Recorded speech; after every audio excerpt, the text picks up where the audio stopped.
Thank you. Uh, at the onset, I would like to thank Dr. N. Khanna for giving me this opportunity.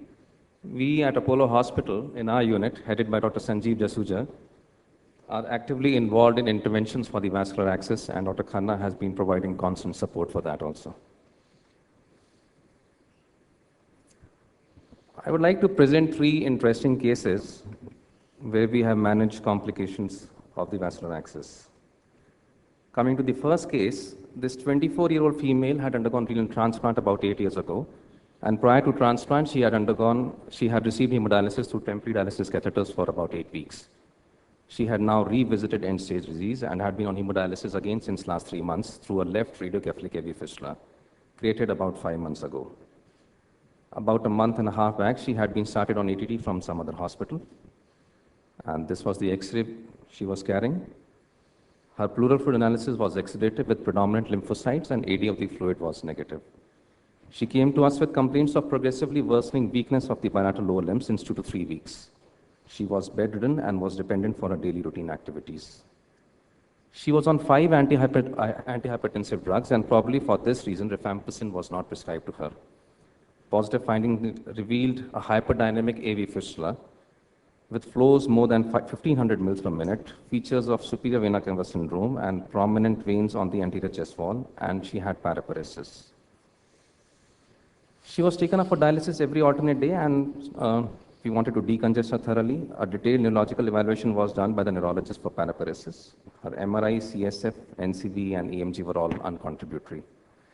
We decided to stop INH. After 2 weeks, there is no improvement in her symptoms. She continues to be bedridden with uncontrolled blood pressure and requiring very frequent dialysis in view of repeated fluid overload. Meanwhile, after discussion with the neurologist, microbitol is also stopped, but unfortunately, the result is the same. Since she's not improving, we decide to repeat a fresh set of investigations, and a contrast enhanced CT chest is planned.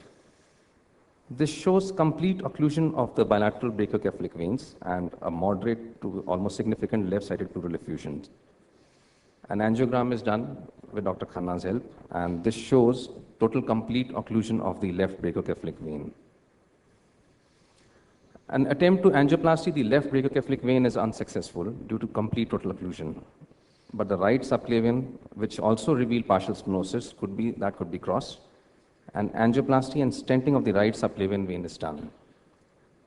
The after result is good, and the left radiocephalic AV fistula is closed surgically, and a right radiocephalic AV fistula is created.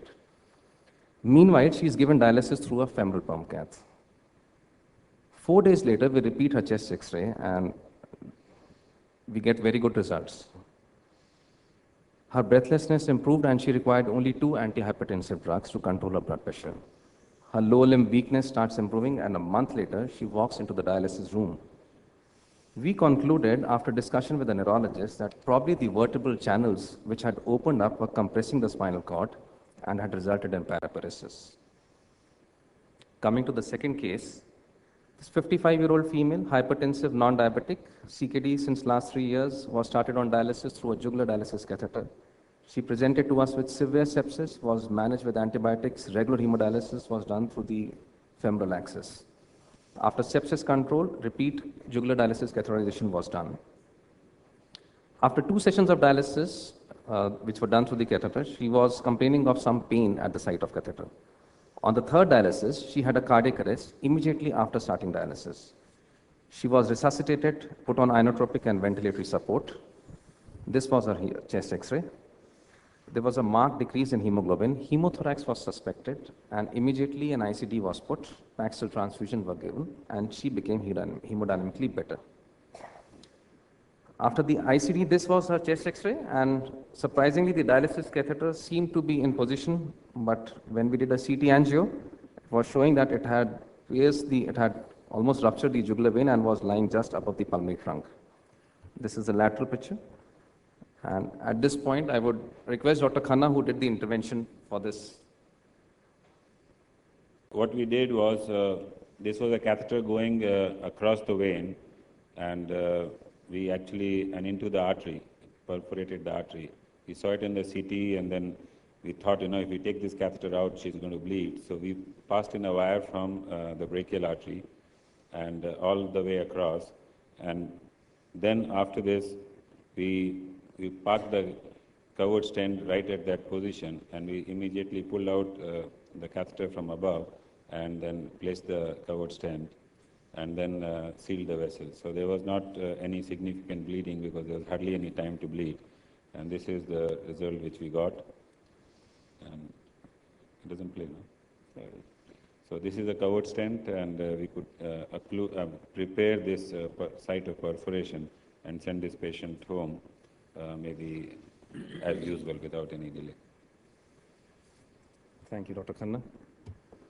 Coming to the third case, the 65-year-old male, he presented to us with advanced renal failure. He was dialyzed initially via femoral vein catheter, and after stabilization, an IJ catheterization was done. There were no immediate symptoms, but the catheter did not show any flow. We did a check X-ray, and surprisingly, this was the position of the catheter. The catheter had entered the subclavian artery. So the patient was shifted to the cath lab again, and a guide wire was passed, and through this, the stenting of the vessel was done, and fortunately, we could salvage the patient. And this was the end result. So I have described three cases. In first, there was central venous stenosis with hyperdynamic AV fistula resulting in paraparesis, and then I described venous, the rupture of the venous jugular catheter was done, and then there was a rupture of the subclavian artery. But I would like to say that we have been doing interventions for other reasons also besides managing complications. There are situations when the vascular axis doesn't mature. The AV fistula doesn't mature at the end of 6 weeks, then we have to do interventions like accessory veins may be there which are closed, or there may be juxta-anastomotic stenosis which is angioplasted, and then the fistula can be used. So besides managing complications, interventions are also used for delayed maturation of the vascular axis. So that's where I would like to end. Thank you for your attention.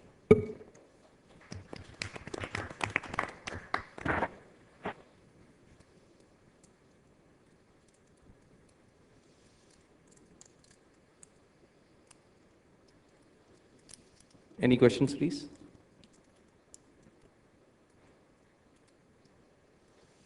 I'll just take a minute to comment on these. All the three cases, in fact, Gaurav has described them. It was so interesting to see, particularly the first patient. The lady came in almost near complete paraplegia, unable to walk, and it's almost like a wonder to see that she's walking these days. And we actually had no explanation. And that time, when we were deciding about contemplating to close this hyperdynamic fistula and to do the procedural intervention in terms of other subclavian opening, that's the time we were thinking probably we'll get this kind of rewarded results, and in about 4 to 6 weeks we started seeing the results actually. So in fact, we have seen many of such situations. Last year we presented a case where we had almost like a tumor-like situation in the lung, which was about to be operated upon by a vascular surgeon, by a pulmonary surgeon, when we decided to close the fistula and tumor disappeared.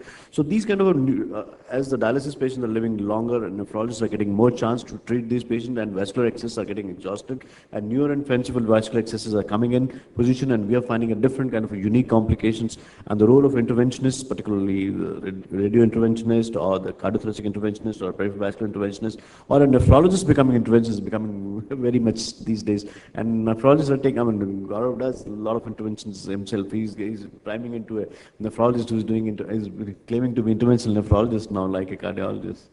So this is a very, very interesting and new intricate field which is coming up, which we have to deal in these kind of situations day in, day out now. Thank you very much.